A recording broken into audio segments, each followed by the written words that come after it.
Assalamualaikum warahmatullahi wabarakatuh. Perkenalkan, nama saya Sofiatul Ayati, NIM 19872030080 dari Fakultas Pendidikan Ekonomi semester 6B, MK Aplikasi Komputer, dari Universitas Nurul Huda Oku Timur, tahun ajaran 2001 sampai 2022.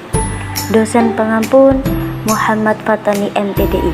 Baiklah, saya akan menerangkan sedikit tentang pengantar bisnis. Adapun pengantar bisnis mencakup etika bisnis. Adapun prinsip etika bisnis yaitu yang pertama, kejujuran ketika berkomunikasi dan bersikap, dan kedua, integritas, yang ketiga, memenuhi janji serta komitmen yang dibuat, dan yang terakhir, keempat, loyalitas. Dan adapun manfaat etika bisnis untuk perusahaan. Yang pertama, dapat meningkatkan kredibilitas perusahaan. Yang kedua, perusahaan dapat menjelaskan bagaimana menilai tanggung jawab sosialnya. Dan yang ketiga, dapat menyediakan perusahaan atau dunia bisnis kemungkinan untuk mengatur dirinya sendiri. Dan yang keempat, dapat membantu menghilangkan gray area pada bidang etika. Dan yang kelima, dapat meningkatkan daya saing perusahaan. Dan yang keenam, dapat meningkatkan kepercayaan investor pada perusahaan. Dan yang terakhir, dapat membangun citra positif perusahaan. Dan adapun bisnis internasional, ada dua buah transaksi bisnis internasional. Yang pertama, perdagangan internasional, dan yang kedua, pemasaran internasional. Dan adapun tahap-tahapnya dalam memasuki bisnis internasional yaitu 1. Ekspor indisiden, 2. Ekspor aktif, 3. Penjualan lisensi, 4. Pricing, 5. Pemasaran di luar negeri, yang keenam, produksi dan pemasaran di luar negeri.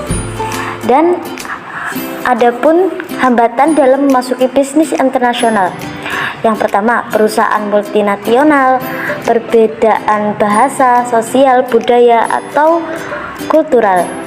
Dan yang ketiga, kondisi politik dan hukum perundang-undangan. Dan yang terakhir, hambatan operasional. Dan adapun manfaat perdagangan internasional.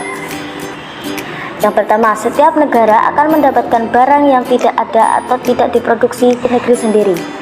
Dengan demikian, negara tersebut dapat memenuhi kebutuhannya. Suatu negara akan mendapatkan keuntungan dari spesialisasi. Suatu negara dapat memperluas pasar dan meningkatkan keuntungan. Dan yang terakhir, transfer teknologi modern. Setiap negara dapat mempelajari teknik produksi yang lebih efisien serta manajemen yang lebih modern.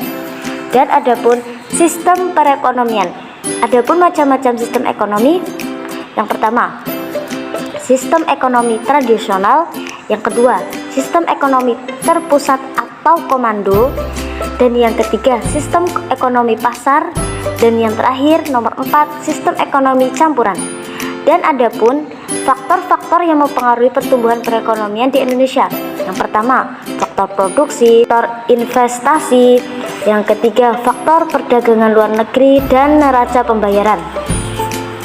Dan adapun yang keempat, faktor kebijakan moneter dan inflasi. Dan yang terakhir, faktor keuangan negara. Terima kasih. Baiklah, materi dari saya. Kurang dan lebihnya saya mohon maaf. Kepada Allah saya mohon maghfirahnya. Sampai jumpa di lain waktu untuk pemateri saya selanjutnya. Terima kasih. Silakan ditonton dan semoga bermanfaat. Wassalamualaikum warahmatullahi wabarakatuh.